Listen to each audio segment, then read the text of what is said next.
Good afternoon, everybody. Big Mike back here with you once again. Welcome back to Big Mike Talks, where today I'm going to be covering the week that was leading up to WrestleMania. We are one day away, folks. And I'll say I'm pretty excited. Excitement level is going up for the past couple weeks. And we're going to be covering today Monday Night Raw, NWA Power, and AEW Dynamite. Ooh, I can't wait to talk about that one. But first, we are going to talk about Monday Night Raw.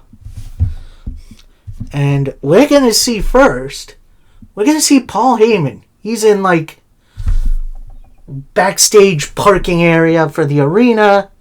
And he's waiting on Roman Reigns. He's sitting on, a pallet of whatever it is. Then we get a video recap of the Jey Uso Gunther confrontation where Jey Uso dressed down Gunther for what he did to Jimmy.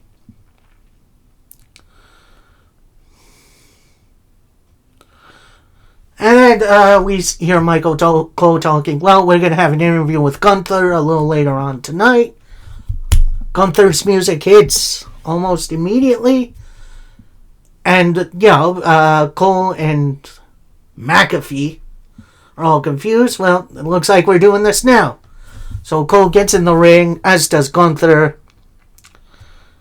And Gunther pretty much says, last week, Jay walked out here and told me he's not afraid of me anymore. Well, I'm going to get to the point now. I'm going to tell you Jey Uso is full of crap. Screw your... I forget what Cole asked next.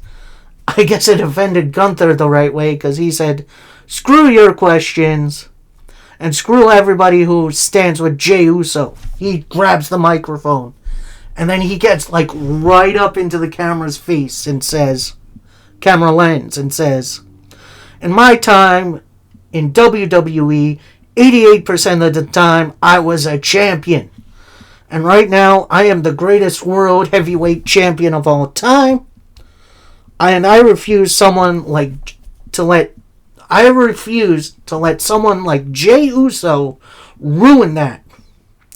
Jay, I heard you last week. It won't matter once the bell rings. And I will still put you down. The last 2 weeks, I told her I went too far with Jimmy. In all my life, I've never lost control. And 2 weeks ago, when I was bathing in your brother's blood, I was in full control.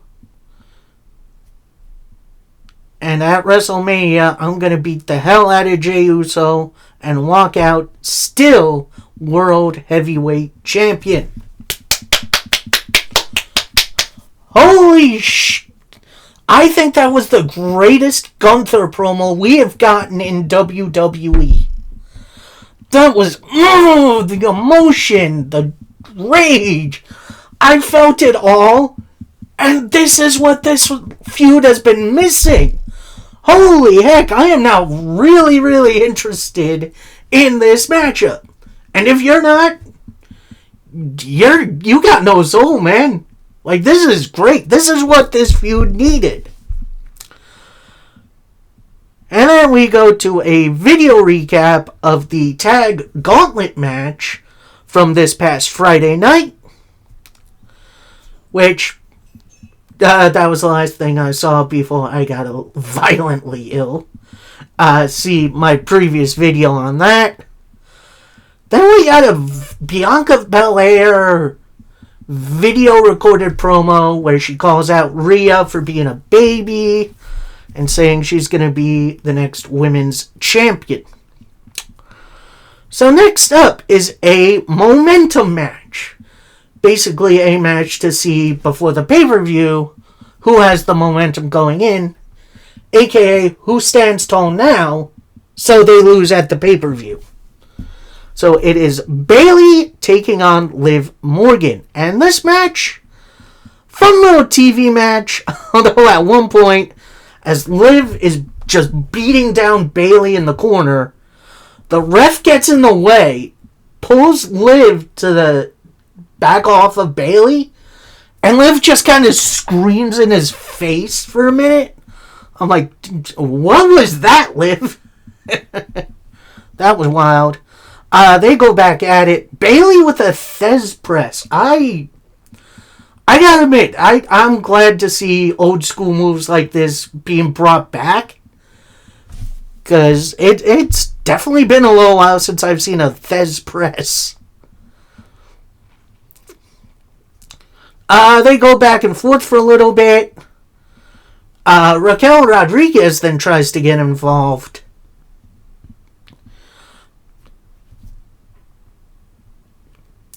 But then Lyra tries to fight her off, but Raquel is just too damn big.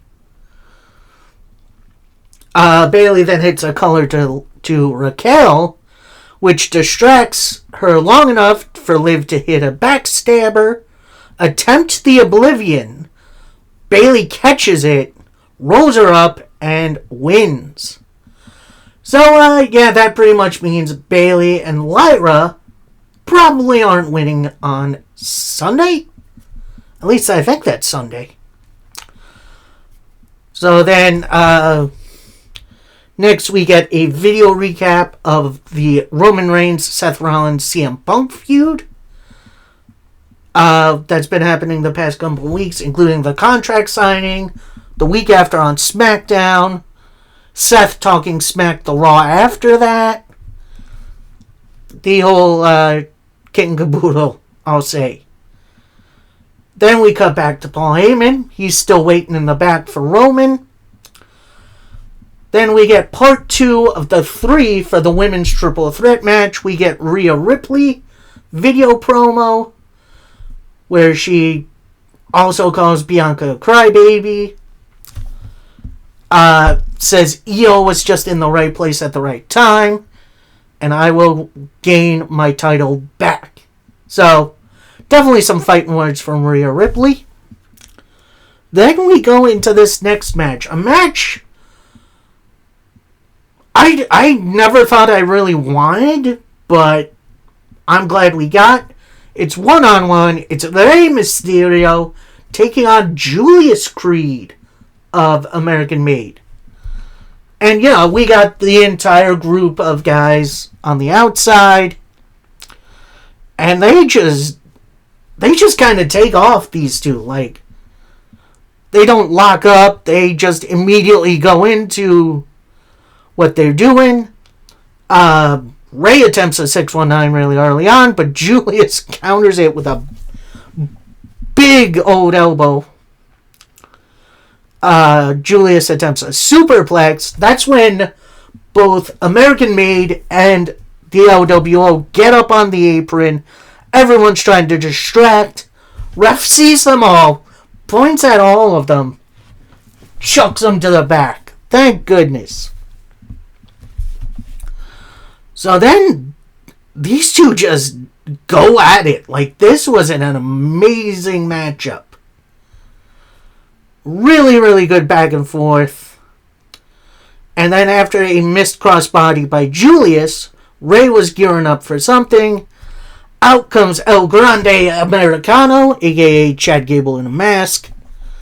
He's on the apron. Rey Mysterio then kind of hits him a couple times, goes to unmask him.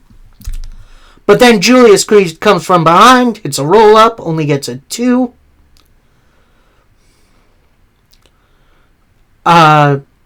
Ray then with a Rana, a 619, dropping the dime for the 1, 2, 3. Your winner, Rey Mysterio. But as he's celebrating, in comes El Grande Americano to attack Rey Mysterio. LWO and American Made both come out, and we see Americano slip in that little piece of metal into his mask, hit a couple of headbutts on the LWO members, including a diving headbutt to Rey Mysterio. I'll admit, I never thought I'd be a fan of this, but I am really enjoying El Grande Americano. Not saying it's I admit it's a little bit yucky. The whole Gulf of America thing is stupid. But a heel playing down someone else's culture, it's kind of heel 101. Like, it's basic storytelling, but I've been enjoying it. We then get an outside vignette from the War Raiders saying how the New Day embarrassed them last week and how at WrestleMania they're going to go to war. Now, I was hoping we were going to drop the stipulation, this is actually going to be Viking rules match, in which this match definitely needs a stipulation. But I guess it's going to be just like a street fight or something. So then we cut to the New Day, who's playing Clash of Clans, in which they just got a WWE update, which is funny. Interviewer walks up on them.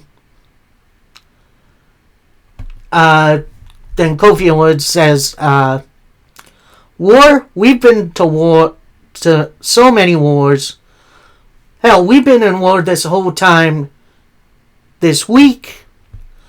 We're going to get back what's ours and remind everyone that New Day is the best team on Earth.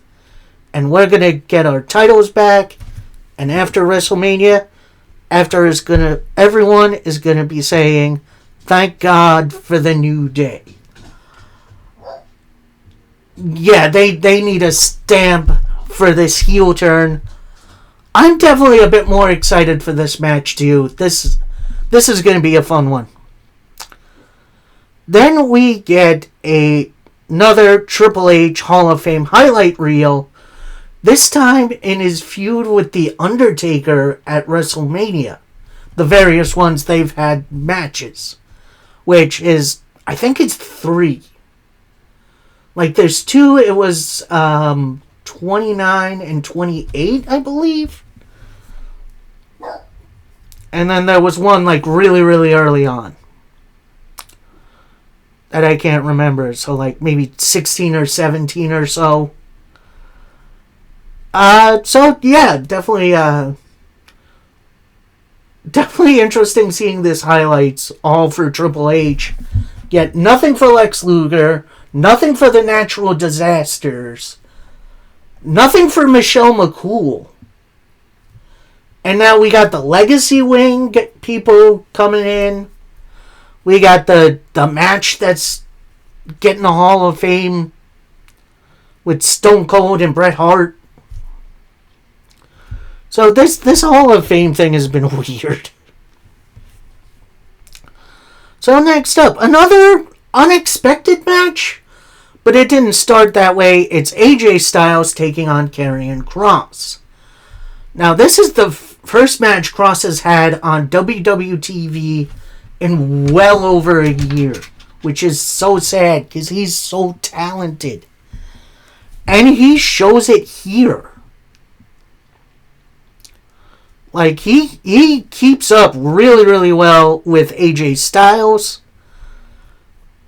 who tries to outpower Kross and fails in his attempt a couple times. AJ looking for the phenomenal forearm, but Kross just kind of collapses. AJ goes to grab his ankle. Kross feigns it, hitting a couple of big elbows. Kross then with the DDT goes for the cross hammer, which I forgot that was his finisher. Misses. Styles counters with a backbreaker. Kross attempts a big splash. That gets blocked. AJ on the outside with the phenomenal forearm to pick up the win. And as AJ's celebrating, out comes Logan Paul, and he has a microphone. And he says, AJ Styles, immediate boos. And he says, I've come here to congratulate him on his match, but here in Sacramento, people are not cool enough for LA. They just showed California losers. You versus me at WrestleMania is going to cook. And here's what you're up against. And he starts like posing. And then showing a Logan Paul highlight reel, which is impressive. So then AJ thing has a microphone and says, cute video. Why don't we start WrestleMania a little early and we fight right here, right now, tonight? Paul drops the microphone, kind of saunters to the ring a little bit. Cross goes to attack AJ, but AJ fights him off. Logan Paul eventually does get to the ring. Cross hits a DDT, then leaves. AJ hits a DDT on Cross. And as he lands, knockout punch from Logan Paul into the Pulverizer, which is a great name for a finisher, to end the segment. Match I felt like was a little rushed, but I got what I needed out of both men. And then Logan Paul with the most generic bad guy promo I've ever heard out of him. Like, if you're going to go heel Logan Paul, let him go off. Anyway, so then we get one more time Paul Heyman in the parking lot, sitting on a pallet somewhere, waiting for Roman. And then we get a surprise, a standalone Jey Uso promo. And he comes down, he's yeeting a little more, he's smiling a bit wider. Gets up on the announce table. Music ends. He's like, one more time? One more time? They go again. Which I think is my favorite thing now. Like, I know it's stupid, but I think it's one of my favorite things Jey Uso does. So, second round of the song ends. He says, check it. Said what I said to Gunther last week. I'm going to talk to you guys now. Everyone asking me, where's your mind at? Hell yeah. I'm torqued, but I'm also locked in for WrestleMania. Gunther out here talking earlier. You can see he's mad. No, you're afraid that I'm going to whoop your ass at WrestleMania for the World Heavyweight title. Nice, short, sweet promo from Jey Uso. He's still wearing his, like, all-black, anti-heat, plain black shirt. So it's definitely going to be interesting. Then we get a video recap of Penta versus Dom last week, including the best spear Braun Breaker ever hit on Carlito, which was awesome. So then we get a Braun Breaker interview.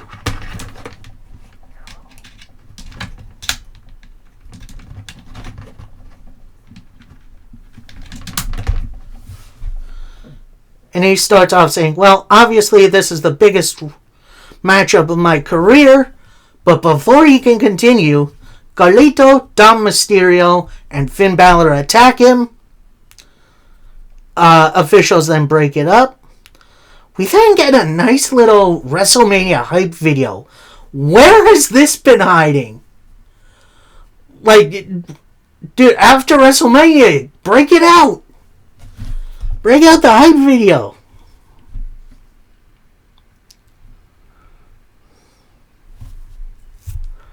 Then is our main event match of the evening. Not the main event so far. Main event match. We'll get to it. Anyway, it's Penta going one-on-one versus Finn Balor. And Finn hits a big old dropkick on Penta before the bell. Penta fights back with a dive. Gets Finn back into the ring. Bell rings. Immediate enziguri from Penta. Penta attempts the sacrifice, which is the arm snap. Finn Balor counters it. Same thing with the Penta driver. Finn with a couple of drop kicks. And then a roll through drop kick, which that was impressive. Only for 2. Penta with a reverse DDT off the apron, which that looked rough. Finn then with a superplex, only for 2. Immediately into an armbar, in which Penta fights out of it. Hitting a couple of clotheslines, a super kick, a lung blower for a 2 count, and a big old run off the top. They trade sling blades a couple times. Finn attempts the drop kick, in which that gets countered into a Penta backbreaker. Penta hits the sacrifice, attempts the Penta driver, but Finn blocks it into a roll-up for a 2 count. Finn with a super kick, and then with a destroyer, which was wild to see. And then this brings out Dominic Mysterio and Carlito of the Judgment Day. This distracts Penta long enough for Finn to hit a roll-up, only for 2. Penta with a sling blade. Finn with a sling blade. Drop kick. It goes up for the coup de grace. Then Braun Breaker music hits. And we see Carlito in the exact same position he was last week. So Carlito runs right into the ring. Runs right back out. But Braun grabs him and Dom by the back of the head, hitting a double spear on them, and then hitting a spear on Finn Balor. Goes for a spear on Penta, but he blocks that with a kick. Hits a run on him to the outside, and it's a big old dive on everybody to end the matchup. I am going to be so happy when Judgment Day is done. Like, don't get me wrong, I've enjoyed them for what they are, but I feel like it's time to either do something interesting with them or let them just go do their own thing, because I am sick and tired of the run-ins. I am sick of it.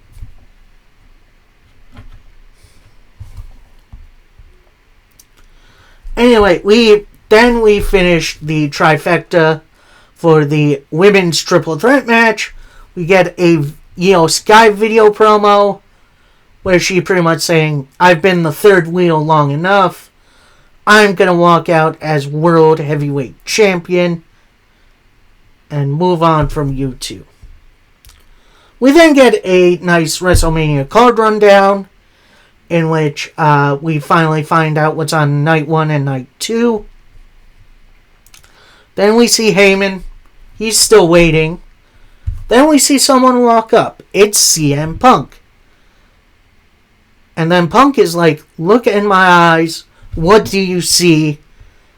Heyman answers, a cult of personality? That's funny. Punk then says, no, you see a real threat. And you see Paul and Punk kind of look off to the side off screen. Camera pans. Roman Reigns finally arrives. And he looks at both of them. Just kind of shakes his head. Starts making his way to the ring. Paul Heyman then kind of walks behind him saying, my tribal chief, I'm sorry. My tribal chief. He looks like a scared little puppy dog. So then both of them hit the ring for a Roman Reigns promo. And Heyman, he already has a microphone. He attempts to hand it to Roman. Roman brushes by him and takes it from the ring attendant. In which, that's interesting. That's a nice little detail that I love. Anyway, so Roman says, the whole world can feel that. The whole world can hear the love for me that you have. I know you would never betray me, but not everyone is like you. Got any questions on guesses on who that might be?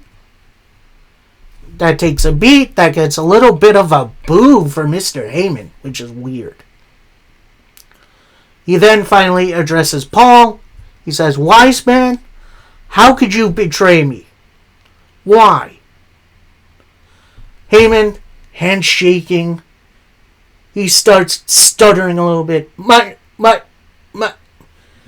Brings the microphone down for a second. Brings it up, still shaking like a leaf. And he says, "My tribal chief, it was not a betrayal. I paid back a favor I owed." And that gets a big old boo from the crowd and a big eye roll from Roman, which, seeing that, looked a little funny. Roman then says, "I must be confused here. Isn't a favor something you pay back on your own?"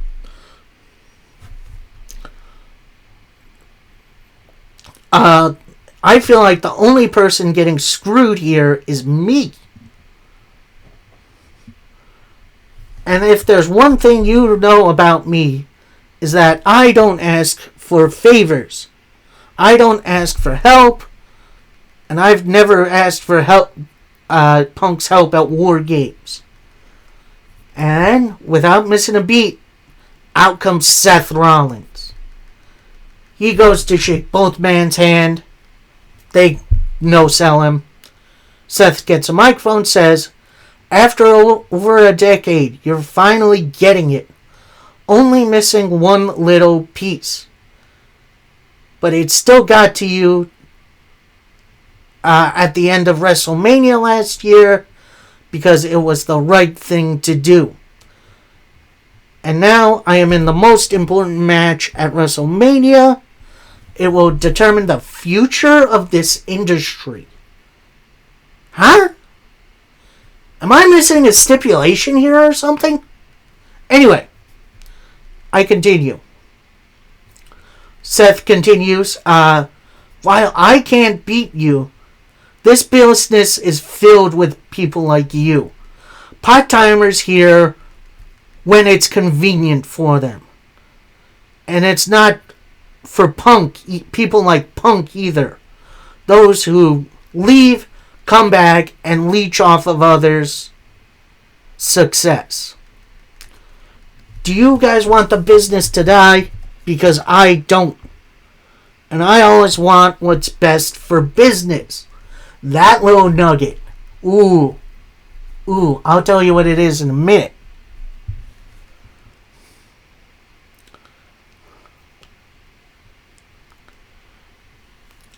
Seth continues, "I'm going to be the only one, and it's got to be me. And for the price, favors are a choice." And Roman, while he chose not to I chose not to put Heyman in the hospital last week, while I expect nothing back from him, Heyman isn't in Punk's corner by chance. He's there by choice. He's not just returning a favor. Now you gotta ask the question, why is he choosing Punk over you? Roman thinks it over for a minute, scratching his chin. Brings the mic up, says, "Wise man, he's right. You made your choice, and I've made mine." So then it looks like Roman is about to do something to Heyman. He then attacks Seth Rollins. And as he's getting up, Paul Heyman's like, "I've been telling you this all along, my tribal chief." Then Roman takes his hand and pushes Paul Heyman over. What? Then this brings out CM Punk, who brawls with Roman for a little bit.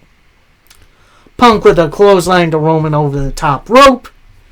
He then gets down on it, one knee, checks on Paul Heyman. He gets right back up, eats a spear. And then Roman Reigns just with a big old beatdown of CM Punk. Then we see Seth Rollins, and he's got a very familiar weapon. A steel chair. Big old chair shot. Like what happened with the breakup of the Shield. Same placement, same visual. Seth is even wearing like a Shield looking vest.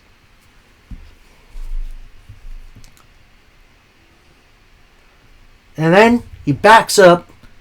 Curb stomp to Roman. Curb stomp to Punk. He then looks over into the corner. Sees Paul Heyman.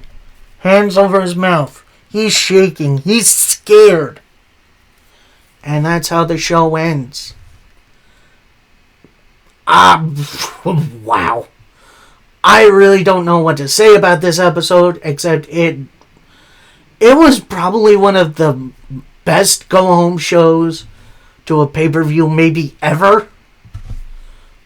I mean, maybe not ever. There was definitely some down stuff.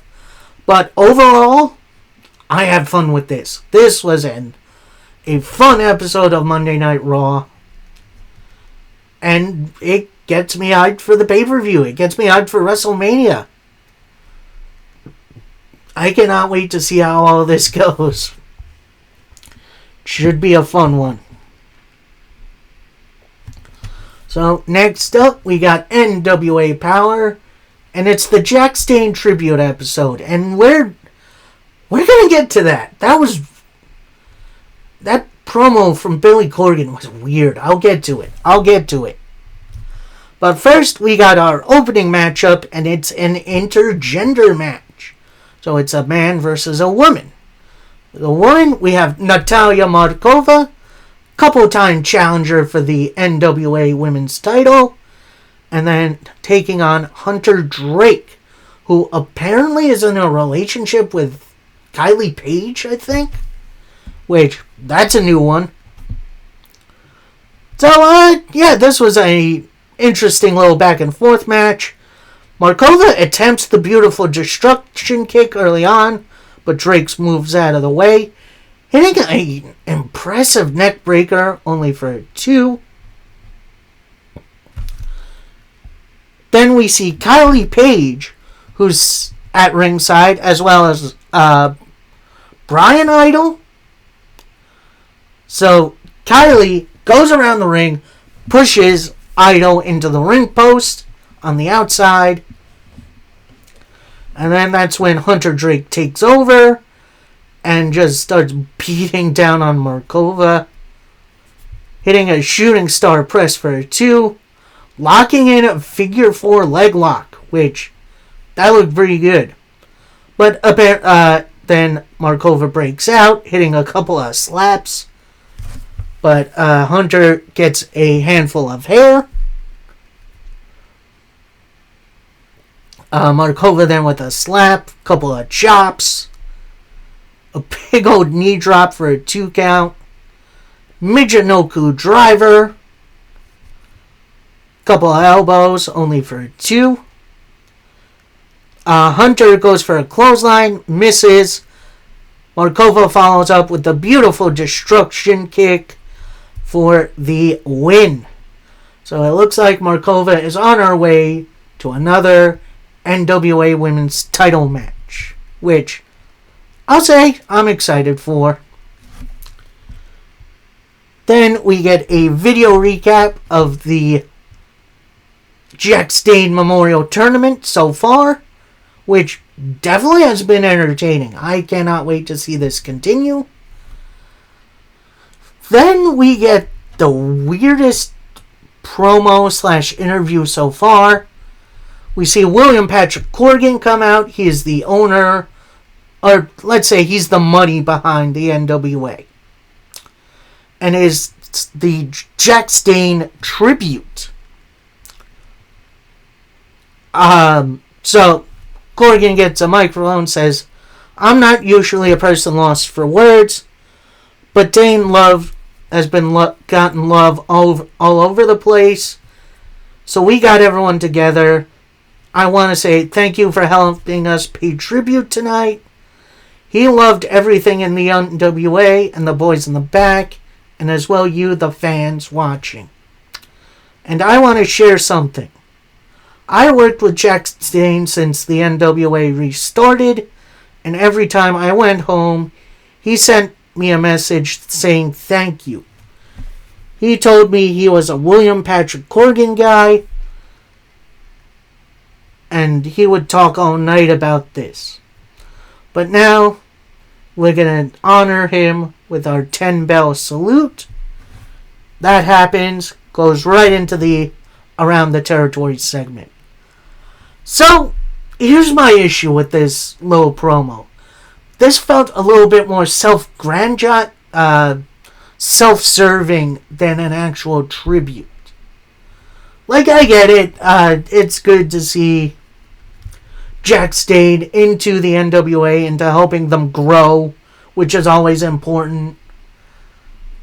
But this felt like more William Patrick Corgan saying, oh, he's a William Patrick Corgan guy. So it felt more like he was paying tribute to himself. Which is, I know it's horrible to think that, but I feel like this was shown in a very weird way. I don't know how to explain it. You gotta watch the segment. It was a nice segment, but it was also very weird. Anyway, next match up, it's actually for the Exodus Pro Midwest Heavyweight Championship. If you don't know, Exodus Pro is actually one of the territories making up the current NWA system. So we got the champion, Pretty Boy Smooth, who is a big old drink of water, taking on Baron Von Storm. He's got his Jack Dane tribute shirt on. He's got Dane written on the palm of his hand, which is very nice tribute. They lock up.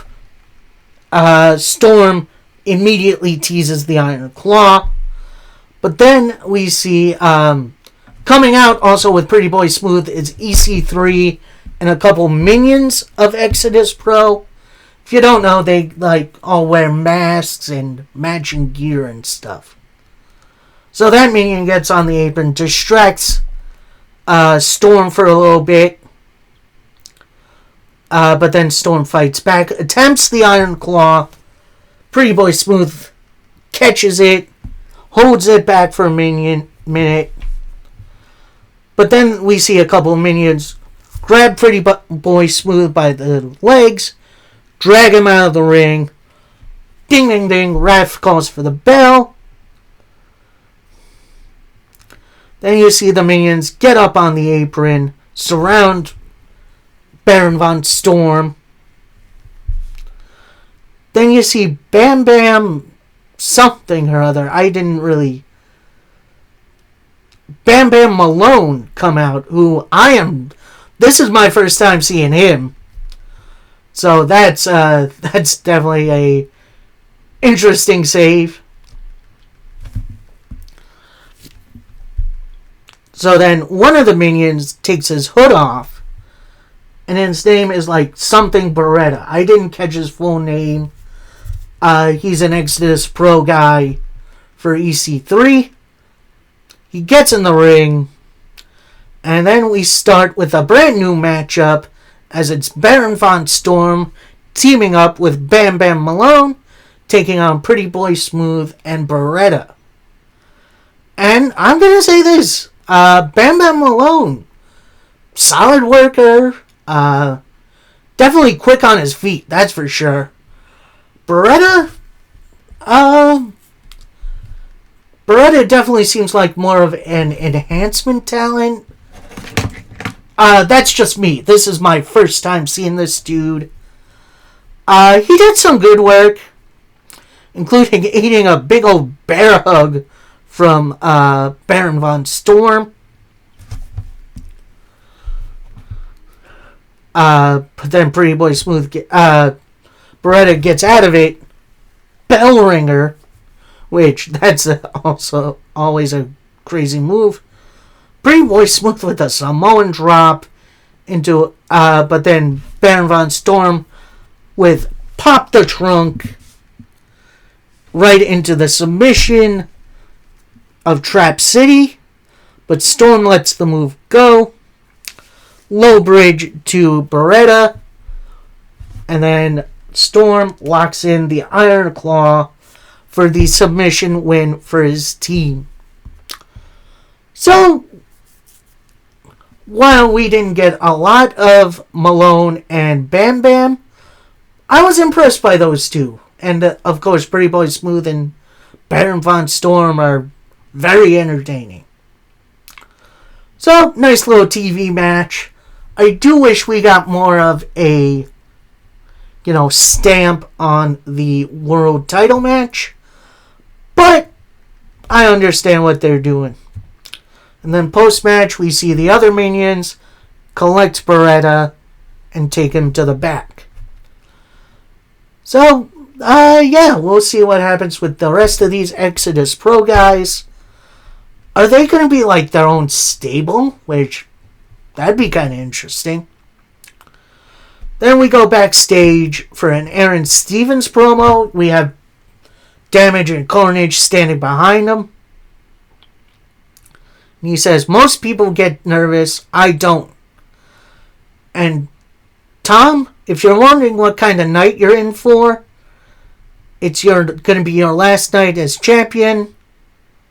And when I reveal your opponent, I'm going to sing it in the ring and reveal it when the rest of the world finds out. And we go right into this main event, and it's for the NWA World Heavyweight title, as Tom Latimer takes on one member of Blunt Force Trauma. And it looks like Aaron Stevens is about to get in the ring. Then he jumps down from the apron, brings his boys together. They're talking it out. Then he sends in Carnage. Then we see the ref look right at Damage, throws him out of the match. Damage walks to the back because he doesn't have his manager's license. And then we start off this world title match as Tom Latimer takes on Carnage of BFT. And this was an entertaining as heck match. Like, there's something about a power versus finesse match that really brings out the best in both. And honestly, this was a whole lot of fun. Really, really good back and forth. At one point, you see Carnage lock in a sleeper hold on Tom. Looks like he's fading. Looks like he's out. The ref comes over. Does the hand test on Tom Latimer. And the hand stays up. Latimer fights out of it.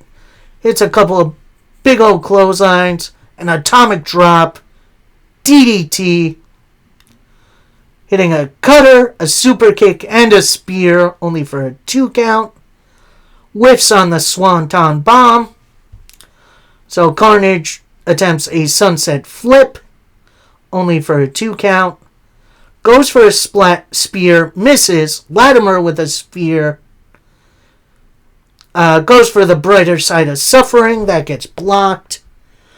Big old drop kick by Carnage. You forget how crazy the Carnage drop kick is. That leads to Tom Latimer rolling to the outside. Carnage gets him back in. Pins him. Only gets a 2 count. Then Aaron Stevens gets on the apron. Carnage attempts a spear. Misses. hits right into Aaron Stevens. Carnage then backs up. Latimer with a brighter side of suffering to pick up the win and retain his title. I want more matches like this in the main event of shows. This was really, really good, really, really fleshed out. And I'm waiting to see what happens next with Tom Latimer and his world title reign. So, that was Power. A very, very entertaining episode. My only down would be the Exodus Pro match. But not to say it was bad, I just wish the title match itself would have went on without a hitch. But the tag match was fun enough and introduced us to a couple new faces, which is always good. So that was Power. We now finish up with AEW Dynamite. And this is a pretty significant episode because this episode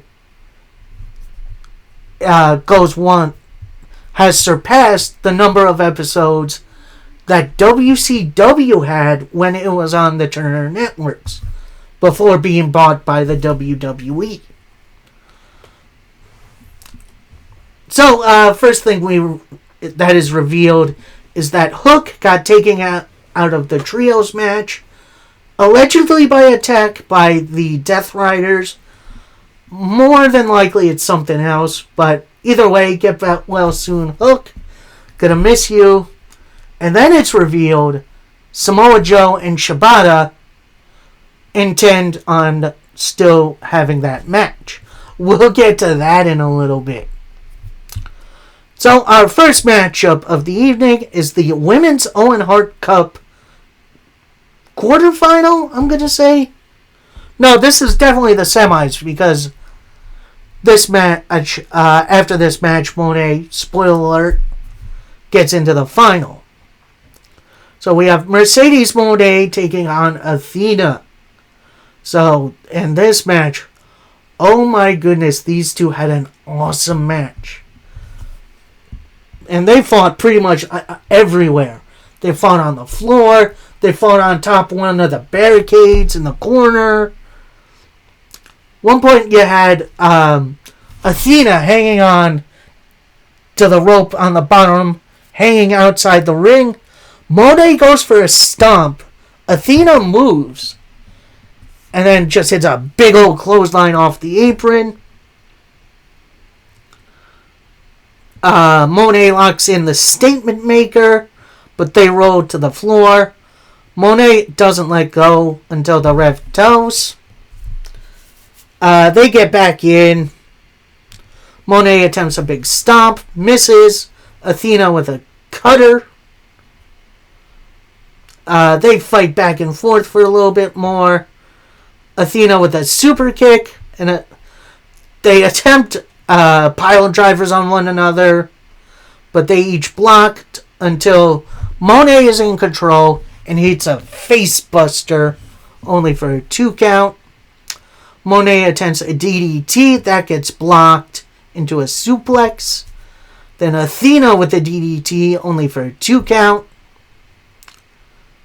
Monet with a hip attack. Whiffs on the elbows. Athena with a double knee strike to the corner. Goes for a suplex, but that gets blocked. Athena attempts a powerbomb. That gets blocked into a couple of stomps. Monet with a big boot and then a power slam. Only for 2. Athena locks in the crossface. Monet rolls out of it and then immediately locks in the statement maker. But Athena counters that into a roll-up for a 2 count. Athena attempts a powerbomb that gets blocked into a big old clothesline. Couple of chops. And then a big powerbomb by Athena. Monet then rolls out. They brawl on top of the barricade for a minute. Monet attempts a suplex. That gets blocked. Athena then tosses her down to the outside. Attempts the crossbody. That misses. Monet with a big drop kick into the... actually, Athena with a big drop kick. Attempts the O-face, which is her diving cutter move. That gets caught by Monet. Monet with the roll-up and the victory. So, I'll admit, there was a little... I was kind of hoping for a more definitive finish. But if the plan is to see these two have another match, maybe Monet just sneaking out a win is the way to go. And as Monet is celebrating, the music of Timeless Toni Storm hits. She doesn't come out through the entranceway. Instead, we see her up in the crowd. Monet looks up, and you see Toni giving her like a golf clap. Which, that is so dang good. I love that. Little moments like that are just beautiful. So next up, we go backstage for a Hangman Adam Page interview. And he starts off trying to say, I don't know how I prepared for this mystery opponent, but and before he can continue, the Young Bucks and Okada roll up. And he says, we know you were going to apologize to us, so we accept your apology. We know you're happy that we cost Swerve the AEW World title. You're welcome with that. And this issue with the Death Riders, we can help with. So you're going to go win the O-Win and bring the AEW World title back to the Elite. So the Young Bucks walk off. Hangman and Okada have a little stare down with Okada saying, why are you always angry? Smile more. Hangman then kind of walks off in a huff. Okada kind of breaks character for a minute, says, bitch. Hangman then turns around. We don't see it because it's off camera. He gets right into Okada's face. He's like, smile, smile, smile. Then Hangman goes out to the ring for his match. And Okada breaks the smile again. Like, I know Okada isn't on the level he was in New Japan, but this character work has been so good. I kind of dig it. So, anyway, our next match is the last first round matchup of the Men's Owen Hart Cup, as it's Hangman Adam Page versus the Wild Card. And the Wild Card revealed to be the Walking Weapon, Josh Alexander, former Impact World Champion. And he got a very, very good response from the crowd. And they immediately went to work. Like, woo! Talk about a match I didn't know I needed, but this match absolutely rocked. These two are some of the best I've ever seen. Kind of early on, Hangman attempts a Deadeye. Josh Alexander counters it, attempts a pile driver, but Hangman backdrops him into the ring, hitting a big old moonsault, and then a pop-up powerbomb for a 2 count. Josh Alexander with a burning hammer, only for a 2. Locks in the ankle lock immediately after this. Hangman gets into the ropes. Hangman attempts a moonsault. That gets caught right into a pile driver, only for a 2. Hangman is ready on the apron. He's about to hit the buckshot lariat, but Josh Alexander rolls out of the ring. Hangman Adam Page then attempts a big boot into into the guardrail. That misses. So Hangman is no,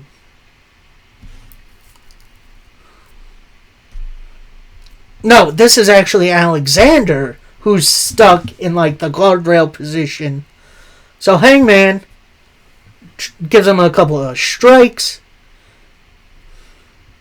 gets up on top of the stage to where you see Hangman and Josh, hits a big old crossbody on him off of the guardrail over a couple of fans' heads. That was insane. Hangman gets him back in, attempts a powerbomb, that gets blocked. Attempts an enziguri, that misses. Josh Alexander attempts an ankle lock. Hangman counters it into a roll-up for another win. And as Hangman Adam Page is celebrating, his next opponent comes out. It's Kyle Fletcher, and he's being backed up by Don Callis. Now, Fletcher and Page have a little face-off that eventually leads to fisticuffs. Then you see Don Callis in the ear of Josh Alexander, who gets back in the ring and attacks Hangman Adam Page from behind, hitting a powerbomb before he walks off, where Kyle Fletcher then hits Hangman with a brain buster. So, that match was awesome. I am surprised they're going to turn Josh Alexander heel so early, but I can see the vision here.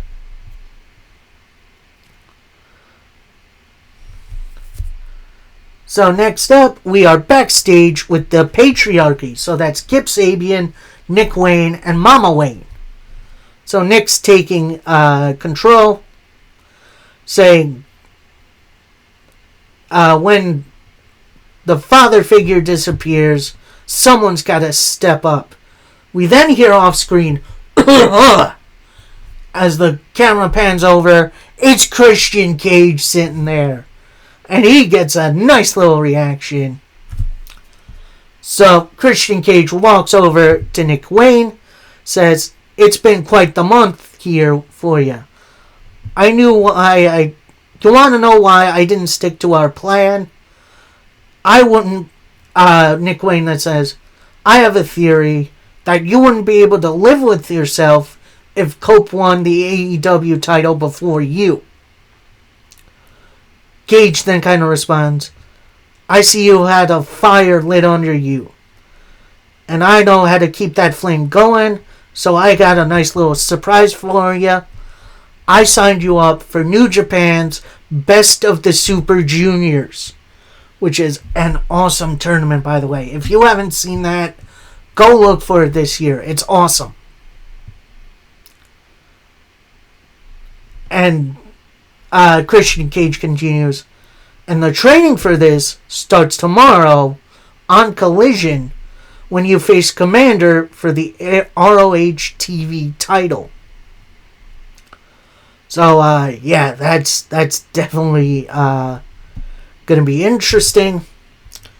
We then see the attacks of FTR on the promo on Collision, then them going to attack Tony Schiavone, Nigel McGuinness stepping up, and then Garcia making the save.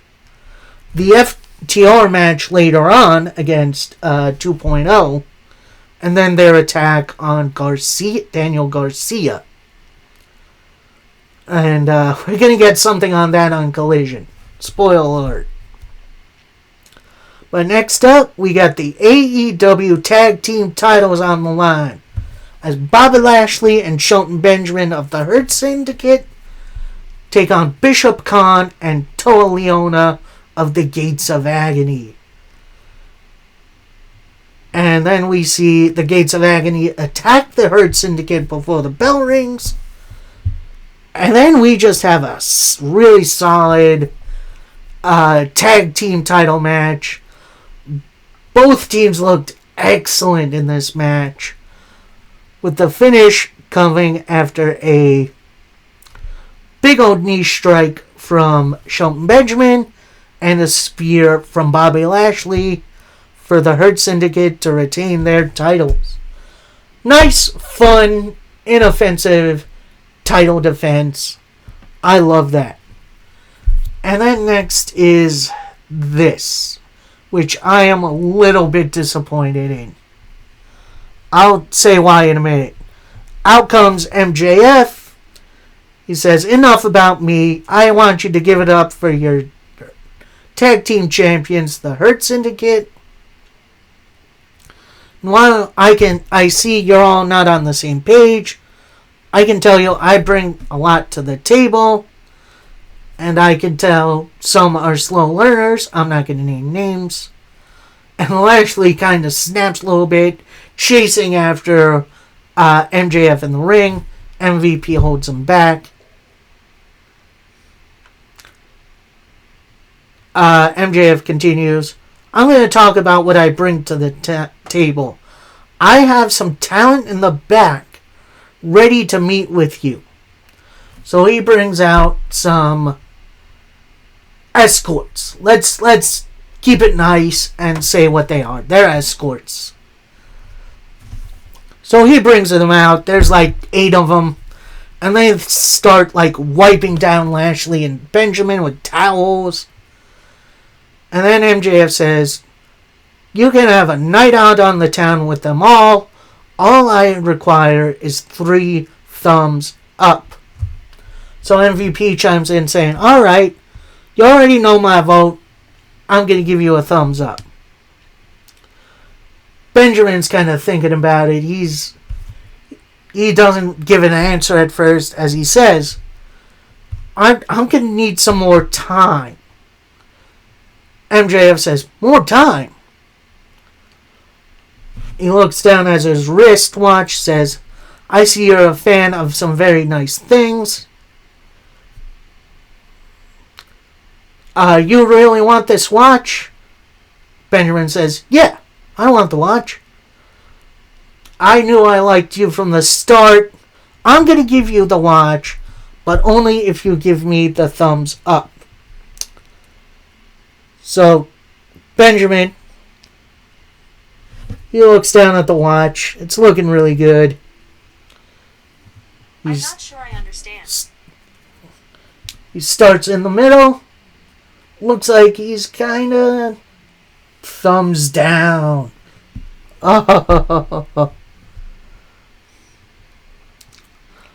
MJF then starts yelling a little bit, saying, you are out of your goddamn might.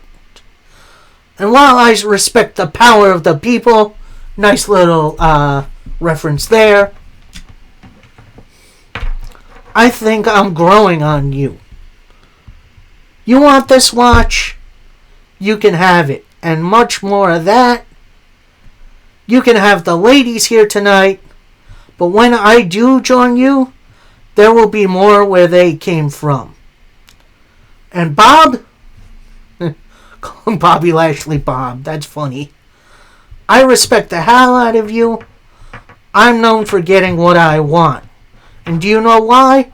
Because I'm MJF. I'm better than you. And you know it. I love that catchphrase so much. Here's my issue with this segment. This is 2025. Alright, we need to show some respect for our fellow human beings. And I feel like this segment was MJF using these ladies just to get into some stable. I don't know, it feels demeaning and just wrong. I feel like there was a better way to do this without demeaning other people. You know what I mean? So, anyway, let's get out of this little segment as we get some highlights from the last 2 times Will Ospreay and Takeshita had a match together. Which, beautiful video package. We're going to get that match a little later on tonight for free. Which, I'm going to get to that in a minute. But before that, we get a Hurt Syndicate interview. They're still with the escorts. So they kind of get the interview out of the way somehow. I didn't really catch how. With MVP saying to Lashley, look, we don't have to trust him. MJF can be annoying, but we can use MJF to get what we want. And the moment he gets out of the line, he's out. And MVP continues, look, can we celebrate now? As he and the Hurt Syndicate go back to the escorts. So, yeah. You know how I feel about that segment. Anyway, next matchup, it's the Owen Hart Cup match.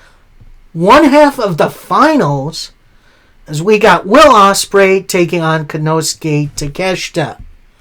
This match absolutely ruled. If you're going to watch one matchup this week, and it's not on WrestleMania, look this up. Go find this. Watch it. You're not going to regret it. I don't know how to describe this in whole, but this was an awesome matchup. They countered each other's finishers almost tit for tat, with eventually Will Ospreay hitting the Stormbreaker for the win.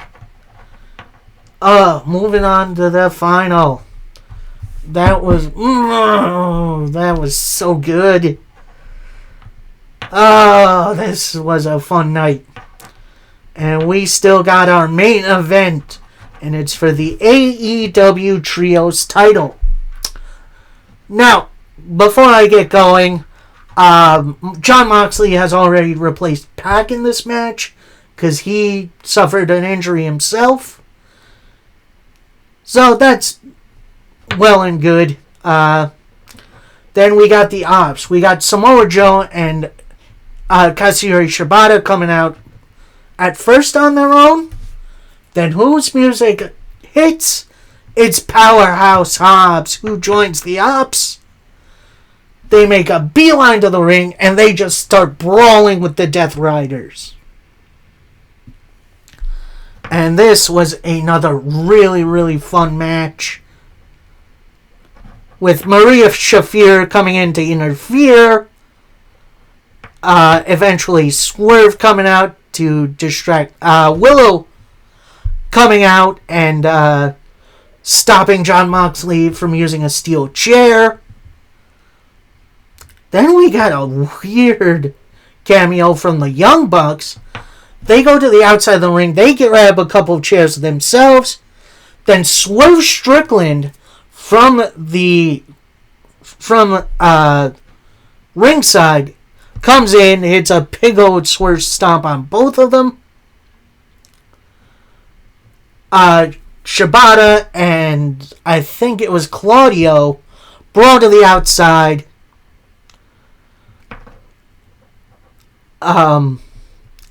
Hitting a big boot into a sleeper, into a PK.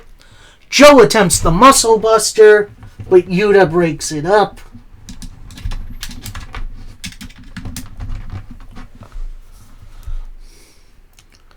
Yuta attempts a dive that gets caught by Powerhouse Hobbs, who then hits a big Uranagi onto him on the announce table.